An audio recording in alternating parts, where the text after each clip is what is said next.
Welcome to PGTRB set physics class. இன்றைக்கி நம்ம electromagnetic தியரியில் ப்ரீவியஸ் இயர் கொஷின்ஸு இது வரைக்கும் கேட்டிருந்த கொஷின்ஸு கொஞ்சம் ஒரு 16 கொஷின் டிஸ்கஸ் பண்ணுறோம். கூலும்ஸ்லா காஸ்லா இந்த 2 ஏரியா மட்டும்தான் இன்றைக்கி இந்த வீடியோவில் நம்ம பார்க்க போகிறோம்.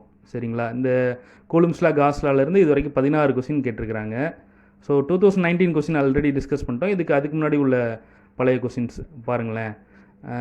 If the magnitudes of each of the 2 charges, so எண் மதிப்பு 2 சார்ஜுகளோட எண் மதிப்பை வந்து 2 மடங்கு அதிகரிச்சிருக்கிறோம். ஒரு சார்ஜோட எண் மதிப்பையும் டிஸ்டன்ஸ் என்ன ஆக்கியிருக்கிறோம், அதுவும் 2 மடங்கு ஆக்கிட்டோம். அப்படின்னா எலக்ட்ரோஸ்டாட்டிக் ஃபோர்ஸ் என்ன ஆகுது அப்படின்னு கொஸ்டின் கேட்குறாங்க. எலக்ட்ரோஸ்டாட்டிக் ஃபோர்ஸ் வந்து 2 மடங்கு ஆகுதா, 16 மடங்கு ஆகுதா, பாதி ஆகுதா, இல்லை மாறவே மாறாதா அப்படின்னு 4 ஆப்ஷன் கொடுத்துருக்குறாங்க. ஸோ என்ன சொல்லியிருந்தோம், magnitude of each of 2 charges Q1 Q2 increases 2 times, increased 2 times. Q1 வந்து 2Q1 ஆயிடுது, Q2 வந்து 2Q2 ஆயிடுது. டிஸ்டன்ஸ் ஆஃப் செப்பரேஷன் எப்படியா இருக்குது பாருங்கள், இன்க்ரீஸ்டு 2 டைம்ஸ் தான். அதுவும் R வந்து 2R ஆயிடுது. ஸோ நமக்கு இந்த கூலும்ஸ்லாம் இருக்கு இல்லையா, F = K × Q1 Q2 / R². அந்த லால Q1க்கு பதிலாக 2Q1 போட்டிருக்கிறோம், Q2க்கு பதிலாக 2Q2 போட்டிருக்கிறோம், Rக்கு பதிலாக 2R போட்டிருக்கிறோம். சரிங்களா? ஸோ இப்போ F என்ன ஆயிருக்கு பாருங்கள், டினாமினேட்டர்லேயும் 4 இருக்குது, நியூமரேட்டர்லேயும் 4 இருக்குது. அந்த 4ங்கிற டேர்ம் அடிபட்டுரும். So F = K × Q1 Q2 / R² தான். ஸோ ஃபோர்ஸ் வந்து எலக்ட்ரோஸ்டாட்டிக் ஃபோர்ஸ் வந்து நெவர் சேஞ்சஸ்.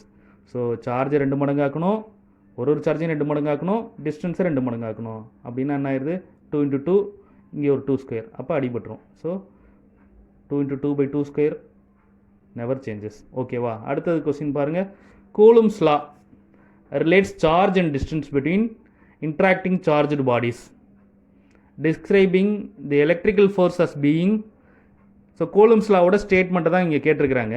கூலும்ஸ் லாவோட ஸ்டேட்மெண்ட் நம்ம சொல்ல போகிறோம், அவ்வளோதான். கூலும்ஸ் லா ஸ்டேட்மெண்ட் என்ன சொல்கிறாங்க, எலக்ட்ரிக்கல் ஃபோர்ஸ் வந்து ப்ரொபோஷனல் டு என்ன, product of charges,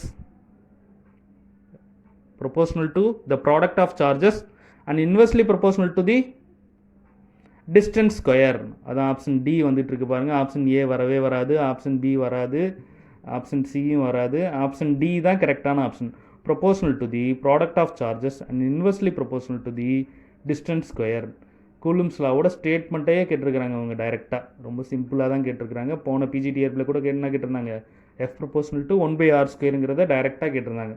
so questions எப்பயுமே நமக்கு ஈஸியாக தான் வரும். நம்ம தான் கரெக்டான ஆன்சரை கன்ஃபியூஸ் ஆகாமல் எழுதிடணும். ஓகேங்களா? அடுத்த கொஸ்டின் பாருங்கள். The interaction between charges at rest, charges at rest, electric charges at rest, இதை டிஸ்கிரைப் பண்ணுற லா என்னன்னு கேட்குறாங்க. கூலும்ஸ் லாவா, காஸ் லாவா, நியூட்டன்ஸ் லாவா, இல்லை இது எதுவுமே இல்லையா? இது நமக்கு ரொம்ப சிம்பிளான கொஸ்டின். சார்ஜஸ் அட் ரெஸ்ட்டை பற்றி சொல்கிறது என்னலா, கூலும்ஸ் லா அப்படிங்கிறது நமக்கு நல்லா தெரியும். அடுத்த கொஸ்டின் பார்ப்போம் பாருங்கள். 4வது கொஸ்டின் பாருங்கள். Electrostatic force between 2 charges separated by 3 meter distance is 0.075 newton. Electrostatic force கொடுத்துருக்காங்க. ஃபோர்ஸோட வேல்யூ, எஃபோட வேல்யூ கொடுத்துருக்காங்க. கூலும்ஸ் லாவில் ஃபோர்ஸ் கண்டுபிடிப்போம்ல, அந்த எஃபோட வேல்யூ அவங்க கொடுத்துட்டாங்க. They are separated by 3 metre distance. அந்த 2 சார்ஜஸோட டிஸ்டன்ஸ் ஆர் கொடுத்துருக்குறாங்க. கொடுத்துட்டு என்ன கேட்குறாங்கன்னா, இந்த total charges 20 micro coulomb. Total சார்ஜோட வேல்யூ, 2 சார்ஜோட டோட்டல் வேல்யூ, Q1 + Q2ஓட வேல்யூ 20 மைக்ரோ கூலும்னா இண்டிவிஜுவல் சார்ஜஸ் என்ன, தனித்தனி சார்ஜஸ் இருக்கு இல்லையா, Q1 + Q2 20 micro கூலும்னா Q1 Q2 என்ன அப்படின்னு கேட்குறாங்க. சரிங்களா? நம்ம கூலும்ஸில் அப்ளை பண்ண வேண்டியதான். எஃபோட வேல்யூ கொடுத்துட்டாங்க, ஆரோட வேல்யூ கொடுத்துட்டாங்க. சரிங்களா? எஃபோட வேல்யூ 0.075 நியூட்டன் அப்படின்னு கொடுத்துட்டாங்க. ஆரோட வேல்யூயும் கொடுத்துட்டாங்க, 3² கொடுத்துட்டாங்க. 9 × 10⁹ அந்த 9ஐயும் 3² அடிச்சிட்டோன்னா Q1 Q2 × 10⁹ அப்படின்னு கிடைக்கும். ஸோ Q1 Q2 = என்ன, 0.075 × 10⁻⁹ அப்படின்னு கிடைக்குது. சரிங்களா? பாருங்கள். Q1 + Q2 வந்து 20 மைக்ரோ கூலும். கொடுத்த ஆப்ஷனில் 15, 5 அந்த 2 மைக்ரோ கூலும் எடுத்துக்கிறோம். அந்த 15 மைக்ரோ கூலும் 5 மைக்ரோ கூலும் ரெண்டையும் பெருக்கணும்னா என்ன வருதுன்னு பார்ப்போம். சரிங்களா? ரெண்டையும் பெருக்கணும்னா என்ன வருது, 75 × 10⁻12 அப்படின்னு கிடைக்குதா? பாருங்கள் என்ன ஆன்சர் கிடைக்குது. ஆன்சர் கிடைச்சிருச்சா, 0.075 நியூட்டன் அப்படின்னு கிடச்சிருக்கு. எந்த இதை யூஸ் பண்ணோன்னா நமக்கு கிடச்சிருக்கோம் அப்படிங்கிறது நமக்கு தெரியுது. பாருங்கள், 5 மைக்ரோ கூலும் 15 மைக்ரோ கூலும் ரெண்டையும் எடுத்து சால்வ் பண்ணியிருந்தோம்னா நமக்கு பார்த்தோன்னே தெரியணும். 15 5 75, மீதி 10 10 100, 2 18 96, 1 19 19 அப்படிங்கிறத நம்ம பார்த்தோன்னே 75 வர மாதிரி ஆன்சர் வரணும். 15 5 பெருக்குனா 75 வருது.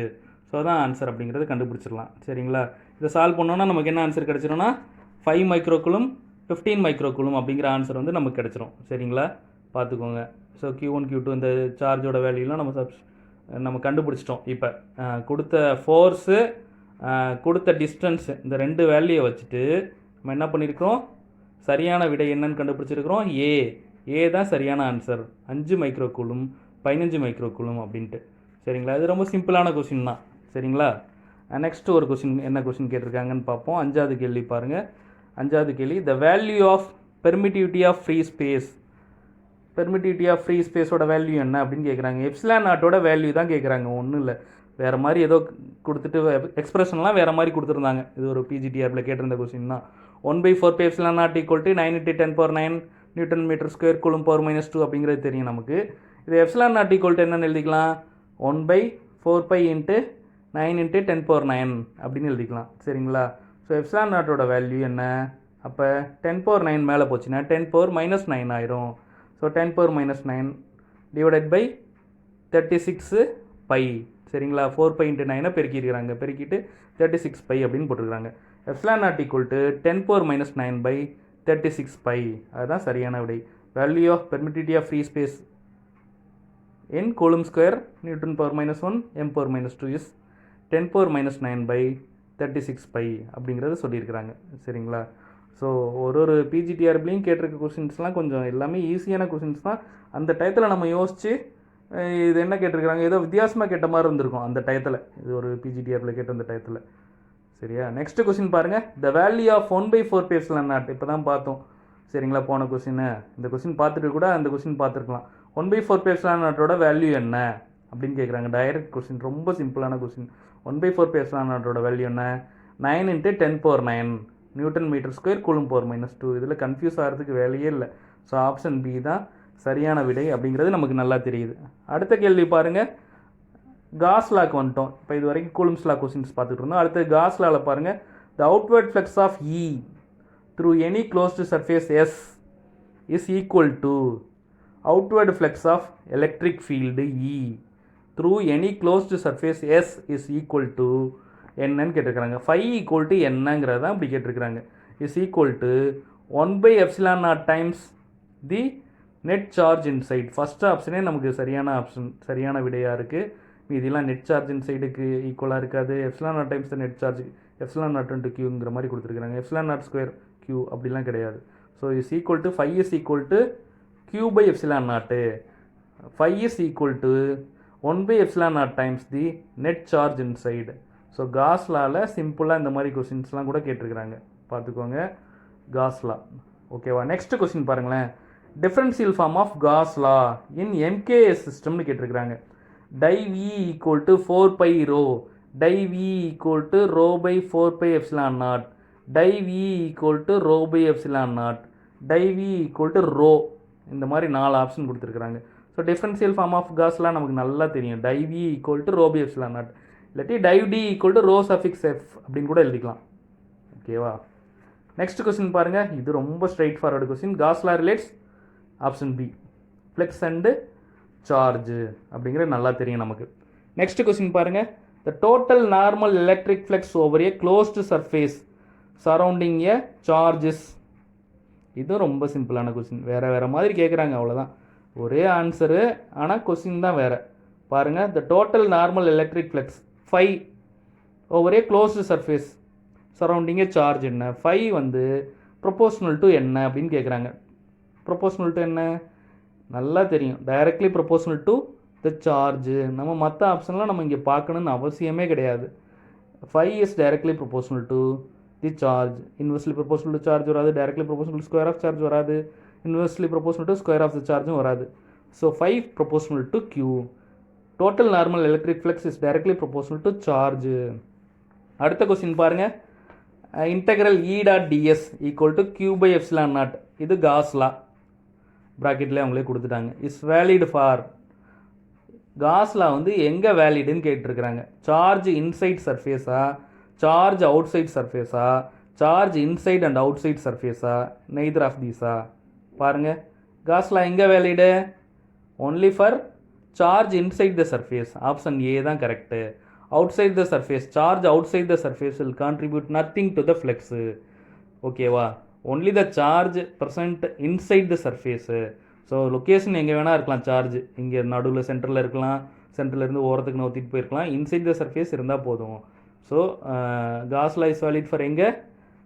Charge q inside the surface. So இதை நம்ம தெளிவாக படித்து வச்சுக்கிறோம். 5 ப்ரொபோஷனல் டு q. அப்புறம் 5 வந்து எதை பொறுத்து இருக்குது? Depends on the value of charge only, depends on the magnitude only, does not depend on the location of charge அப்படிங்கிறத நம்ம தெளிவாக தெரிஞ்சு வச்சுக்கிறோம். அடுத்தது ஒரு கேள்வி பாருங்கள், 12வது கேள்வி. If the flux through a surface, ஃப்ளெக்ஸோட வேல்யூ கொடுத்துட்டாங்க, ஃப்ளெக்ஸ் 5ஓட வேல்யூ கொடுத்துட்டாங்க. 1 × 10⁻⁴ வோல்ட் மீட்டர் கொடுத்துட்டு the charge enclosed by the surface என்னன்னு கேட்டிருக்கிறாங்க. 5 கொடுத்தாச்சு. இப்போ என்ன கேட்குறாங்க? q கேட்குறாங்க. ஸோ க்யூவோட வேல்யூ என்ன? ஏவா, பியா, சியா, டியா அப்படிங்கிறத நம்ம பார்க்க போகிறோம். சரிங்களா? 5 ஈக்குவல் டு என்ன ஃபார்முலா? அதே ஃபார்முலா தான், எல்லாத்துக்கும் அதே ஃபார்முலா தான் நம்ம யூஸ் பண்ணிகிட்ருக்கோம். பார்த்த கொஸ்டின் எல்லாமே 5 ஈக்குவல் டு q/ε0 அப்படிங்கிற அந்த ரிலேஷன்ஷிப்பை சொல்கிற மாதிரி கொஸ்டின்ஸாக தான் இருக்குது. 5 ஈக்குவல் டு q/ε0 அப்படிங்கிறது நமக்கு நல்லா தெரியும். அப்போ q ஈக்குவல் டு என்ன? 5ε0. 5ஓட வேல்யூ கொடுத்தாச்சு, 1 × 10⁻⁴ கொடுத்தாச்சு. ε0ஓட வேல்யூ நமக்கு தெரியும், 8.85 × 10⁻12. ஸோ ரெண்டையும் பெருக்கணும்னா என்ன ஆன்சர் கிடைக்கும்? 8.86 × 8.85 சொல்லுவோம். 8.86 இங்கே கொடுத்துருக்குறாங்க, ஒன்றும் ப்ராப்ளம் இல்லை. 8.86 × 10⁻⁶ coulomb. So flux through a surface is given. We have to find the charge enclosed by the surface. 5 equal to q/ε0 அதான் வந்துட்டு இருக்கு பாருங்கள். 5 equal to q/ε0, q equal to 5ε0. 5ஐயும் ε0ஐயும் பெருக்கணும்னா அவ்வளோதான் நமக்கு தேவையான ஆன்சர் கிடைக்கிது. சரி பாருங்கள். ஸோ கொஸ்டின்ஸ்லாம் ரொம்ப சிம்பிளாக தான் வந்துட்டுருக்கு. ஸோ நல்ல கான்செப்டை நம்ம தெளிவாக படிச்சிட்டோம்னாலே போதும். ஓகேங்களா? ரொம்ப ஈஸியாக நம்ம இந்த எக்ஸாம்ஸ் எல்லாமே கிளியர் பண்ணிடலாம். நம்ம டிஆர்பி ஆகட்டும், செட் எக்ஸாம் ஆகட்டும், இல்லை வேறு என்ன எக்ஸாம் வந்தாலுமே பரவாயில்ல, பாலிடெக்னிக் எக்ஸாம் வந்தாலும் பரவாயில்ல, எந்த எக்ஸாமாக இருந்தாலுமே நம்ம பேசிக்ஸில் ஸ்ட்ராங்காக இருந்துட்டோம்னா நமக்கு வந்து அப்ளை பண்ணுறதுக்கு ரொம்ப ஈஸியாக இருக்கும். இந்த கொஸ்டினையும் பார்த்து நம்ம பயப்பட வேண்டிய அவசியமே கிடையாது. ஸோ ஒரு கொஸ்டினாக ஃபஸ்ட்டு கொஸ்டினாக அந்த கொஸ்டினை பார்ப்போம், அப்புறம் 2வது கொஸ்டின் பார்ப்போம். அந்த மாதிரி இப்போ 12 கொஸ்டின் பார்த்துருக்குறோம். ஸோ இந்த 12 கொஸ்டினுமே ரொம்ப சிம்பிளானது தான். இதில் ஏதாவது நம்ம தப்பு எதுவும் செய்யாமல் கரெக்டாக எழுதிட்டாலே போதும். 13வது கொஸ்டின் பாருங்கள்.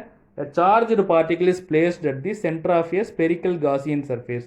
ஒரு சார்ஜ்டு பார்ட்டிக்கிளை ஒரு ஸ்பெரிக்கல் காசியன் சர்ஃபேஸில் சென்டரில் வச்சுருக்கிறாங்க. வச்சுட்டு என்ன சொல்கிறாங்கன்னா, ஃப்ளெக்ஸு வந்து எப்போ மாறுதுன்னு கேட்குறாங்க. Flux 5 is changed. எப்போ மாறுது ஃப்ளெக்ஸு? எப்பப்போ மாறுறதுக்கான வாய்ப்பு இருக்குது அப்படின்றாங்க. If the sphere is replaced by a cube of same volume. ஸ்பியரை வந்து நம்ம வந்து ஒரு கியூப் ஆஃப் சேம் வால்யூம், அதே வால்யூமுடைய ஒரு கியூப்னால ரீப்ளேஸ் பண்ணோன்னா ஃப்ளெக்ஸ் மாறுதுமா அப்படின்னு கேட்குறாங்க. அடுத்த ஆப்ஷன் பாருங்கள். The point charges moved just outside the sphere. The point charges moved just outside the sphere. ஸ்பியரை விட்டு வெளியில் கொண்டு போயிட்டாங்களா அப்படின்னு கேட்குறாங்க. அடுத்தது the point charges moved away from the center but still inside the sphere. So ஸ்பியருக்குள்ளாரையே இருக்குது, சென்டரில் இருந்துச்சுன்னு சொல்லியிருந்தோம், ஸ்பியர்லேயே கொஞ்சம் தள்ளி வச்சுருக்குறாங்க. நன் ஆஃப் தீஸ் அப்படின்னு கேட்குறாங்க. ஸோ என்ன ஆப்ஷன் கரெக்டான ஆப்ஷனு? ஃப்ளெக்ஸ் எப்போ சேஞ்ச் ஆகும்னு கேட்குறாங்க. ஃப்ளெக்ஸ் எப்போ சேஞ்ச் ஆகும்?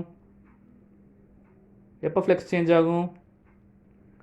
ஃப்ளெக்ஸோட வேல்யூ எப்போ நல்லாகும், இல்லை எப்போ 0 ஆகும்?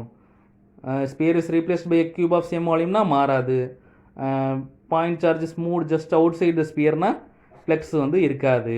Out side the if the charges located outside it will not contribute to flux. So option B correct 13க்கு. 14வது கொஸ்டின் பாருங்கள். இது நல்ல சூப்பர் கொஸ்டின் இதுவும். A closed cubical surface of side A. Closed cubical surface of side A இருக்கா, அதுக்குள்ளார என்ன இருக்குன்னா contains and electric dipole moment P. ஒரு எலக்ட்ரிக் டைபோல் மொமெண்ட் அதுக்குள்ளார இருக்குது. The total electric flux through the cubical surface என்னன்னு கேட்குறாங்க. சரிங்களா? டோட்டல் ஃப்ளெக்ஸோட வேல்யூ என்னன்னு கேட்டிருக்கிறாங்க. ஸோ இதுக்கு என்ன answer? Closed cubical surface of side A.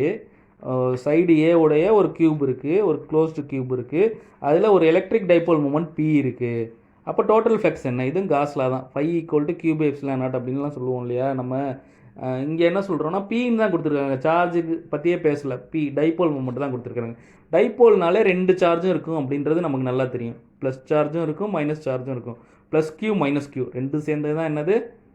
2 dissimilar charges separated by a distance. So dissimilar charges என்ன பண்ணிடும்? ரெண்டும் வந்து நல்லிஃபை ஆகிக்கும். ப்ளஸ் கியூ மைனஸ் கியூலாம் கேன்சல் ஈச் அதர். அப்போ ஃப்ளெக்ஸோட வேல்யூ என்ன ஆயிரும்? 0 ஆயிரும். 14th கொஸ்டினுக்கு ஆன்சர் ஏ. அடுத்து 15th கொஸ்டின் பாருங்கள். Electric field strength at any point close to the surface of charged conductor is. சரிங்களா? எலக்ட்ரிக் ஃபீல்டு ஸ்ட்ரென்த் காஸ் லாவோட அப்ளிகேஷன் கேட்குறாங்க. E equal to sigma by epsilon not அப்படின்னு படிச்சிருக்கிறோம் இல்லையா, அதுதான் இங்கே கேட்குறாங்க. E equal to Q by epsilon நாட்டா அப்படிங்கிறது தான் ஏ ஆப்ஷன். பி ஆப்ஷன் பாருங்கள், அதுதான் சரியான விடை. E equal to sigma by epsilon not. ஓகேங்களா? அடுத்தது சி ஆப்ஷன் பாருங்கள். E equal to rho by epsilon not அப்படின்லாம் கிடையாது. Div E equal to rho by epsilon நாட்டுன்னு சொல்லுவோம். ஆனால் நம்ம E equal to sigma by epsilon not அப்படின்னு தான் சொல்லுவோம். நம்ம டக்குன்னு div E equal to rho by epsilon not கூட நமக்கு ஞாபகம் வரதுக்கான வாய்ப்பு இருக்குது. ஸோ சியாக கூட இருக்குமா அப்படின்னு நினைப்போம். சரிங்களா? நன் ஆஃப் தீஸ் வரத்துக்கு வாய்ப்பு இல்லை. ஸோ 15th கொஸ்டினுக்கு sigma by epsilon not E equal to sigma by epsilon நாட்டுங்கிறத ஞாபகம் வச்சுட்டோன்னா சி சரியான விடை அப்படின்னு எழுதிடுவோம். 16th கொஸ்டின் பாருங்கள். ஒரு சார்ஜ் 1 மைக்ரோ கூலும் உடைய ஒரு charge is placed at the centre of a hollow cube. ஒரு கியூபோட நடுவில் மையத்தில் வச்சுருக்கிறாங்க. Electric flux diverging through the cube என்னன்னு கேட்குறாங்க. Electric ஃப்ளெக்ஸோட value. ஃப்ளெக்ஸுக்கு என்ன ஃபார்முலா? அந்த ஃபார்முலா சப்ஸ்டியூட் பண்ணிட்டு சிம்பிளாக இந்த ஆன்சரை கண்டுபிடிச்சிடலாம். ஃபை ஈக்குவல் டு என்னது? Q by epsilon not. கியூவோட வேல்யூ கொடுத்துருக்காங்க, எப்சிலான் நாட் நமக்கு தெரியும். ரெண்டையும் சப்ஸ்டியூட் பண்ணிவிட்டு ஆன்சரை ஈஸியாக கண்டுபிடிச்சிடலாம். Phi equal to Q by epsilon not. கியூவோட வேல்யூ என்ன? 1 × 10⁻⁶ கூலுமு. எப்சிலான் நாட்டோட வேல்யூ 8.85 × 10⁻12. ஸோ ரெண்டையும் டிவைட் பண்ணோன்னு வச்சுக்கோங்க. சப்ஸ்டியூட் பண்ணிவிட்டு டிவைட் பண்ண போகிறோம், அவ்வளோதான். டிவைட் பண்ணால் என்ன ஆன்சர் கிடைக்கும்? 1/8.85னா என்ன கிடைக்கும்? கிட்டத்தட்ட 1/8.85னா 0.11 சம்திங் கிடைக்கும். 0.112 நமக்கு ஆன்சர் வந்து அப்படி தான் வந்திருக்கு. அதனால் 0.112 அப்படின்னு போட்டுக்கிறோம். போட்டுட்டு பவர்ஸை நம்ம டேலி பண்ணிடுறோம், அவ்வளோதான். 10⁻⁶ இருக்குது, 10⁻12 இருக்குது. சரிங்களா? ரெண்டு பவரையும் நம்ம என்ன பண்ணிடுறோம்? கேன்சல் பண்ணோன்னா 10⁻⁶ + 12 என்ன கிடச்சிடும்? 10⁻6 கிடைக்கும். ஸோ ஆன்சர் வந்து 0.112 × 10⁻6 அப்படின்னு கிடைக்கும். சரிங்களா? டக்கு நம்ம பார்த்துட்டு 0.112 வந்துருச்சா, என்ன பண்ணிடுவோம்? ஆப்ஷன் சி தான் சரியான விடையோ அப்படின்னு நினச்சிருவோம். 0.112 × 10⁻6 தான் கிடைக்கிது. சரிங்களா? நம்ம 1.12 × 10⁻5 அப்படின்னு ஒரு ஆன்சர் வந்து பி ஆப்ஷன் கொடுத்துருக்குறாங்க. அதுதான் சரியான விடை. சரிங்களா? 1.12 × 10⁻5 வோல்ட் மீட்டர். ஃபையோட வேல்யூ 1.12 × 10⁻5 வோல்ட் மீட்டர். பார்த்துக்கோங்க. கொஸ்டின்ஸ் எல்லாமே நமக்கு பேசிக்காகவும் சிம்பிளாகவும் கொஞ்சம் அப்ளை பண்ணுற மாதிரியும் தான் இருக்குது. நம்ம கொஞ்சம் கான்செப்டை யூஸ் பண்ணி நம்ம அப்ளை பண்ணிட்டோன்னா எல்லா கொஸ்டின்ஸுக்குமே ஆன்சர் கண்டுபிடிச்சிடலாம். ஸோ இது வரைக்கும் நம்ம அந்த 16 கொஸ்டின் என்ன கொஸ்டின்ஸ் பார்த்துருக்குறோன்னா, கூலும்ஸ் லாலையும் காஸ் லாலையும் இது வரைக்கும் கேட்டிருந்த பிஜிடிஆர்பிலேருந்து கேட்டிருந்த ப்ரீவியஸ் இயர் பிஜிடிஆர்பி கொஸ்டின்ஸ் தான் பார்த்துருக்குறோம். சரிங்களா? இன்னும் வரப்போகிற வீடியோஸ்லாம் நம்ம என்ன பண்ண போகிறோன்னா, இதே மாதிரி இஎம்டியில் இது வரைக்கும் கேட்டிருந்த கொஸ்டின்ஸு, அடுத்தடுத்த ஏரியாவில் என்னென்ன கொஸ்டின் கேட்டிருக்கிறாங்க அப்படிங்கிறதெல்லாம் பார்க்க போகிறோம். ஸோ தொடர்ந்து நம்ம வீடியோஸ்லாம் பார்த்துட்ருங்க. பார்த்துட்ருக்கிறதுக்கு மிக்க நன்றி. இனிமேல் பார்க்க போகிறதுக்கும் மிக்க நன்றி. உங்களுடைய சப்போர்ட்டை வந்து கண்டிப்பாக கொடுத்துக்கிட்டே இருங்க. உங்கள் ஃப்ரெண்ட்ஸுக்கும் நம்மளுடைய சேனல் பற்றி சொல்லுங்கள். ரொம்ப நன்றி.